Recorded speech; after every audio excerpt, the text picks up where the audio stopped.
Good morning বন্ধুরা। সকাল সকাল আমার ছেলে এখানে ঘুম থেকে উঠে পড়তে বসে গেছে, আর আমাকে তাড়াতাড়ি করে রান্না সেরে নিতে হবে, যেহেতু আজকে আমাদের বেরোনোর আছে। তো আমরা তাড়াতাড়ি করে এসে রান্নাঘরে তাড়াতাড়ি করে সব রান্না সেরে নিয়েছি। তারপর আমরা রেডি হয়ে গেছি। এখানে আমার বড়মশাই আর ছেলের জন্য রান্না সেরে নিয়েছি, কারণ ওরা যাবে না।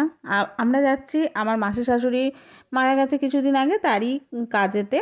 তো আমরা সবাই মিলে বাড়ির সকলে রেডি হয়ে গেছি, একটা টোটো করে চলে গেছিলাম। আর এখানে পাশেই একটা আমার মামাতো ননদের বাড়ি ছিল, সেখানে গেছিলাম। সেখানে পুরোনো দিনের অনেক কিছু জিনিসপত্র দেখতে পেয়েছিলাম, তাই সেখানে একটুখানি ভিডিও বানিয়ে নিয়েছিলাম। তারপর মাসি শাশুড়ির বাড়ি চলে এসেছি। এখানে সব খাওয়া দাওয়া করে আমরা বাড়ি ফিরে গেছি।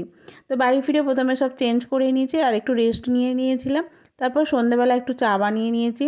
তো শ্বশুর শাশুড়িকে চা দিয়ে দিয়েছি। আর এখানে দেখছি শাশুড়ি মা এখানে বসেছে একটা ওষুধের জোল্লা নিয়ে, যেখানে কী কী ওষুধ আছে না আছে সেটা দেখার জন্য।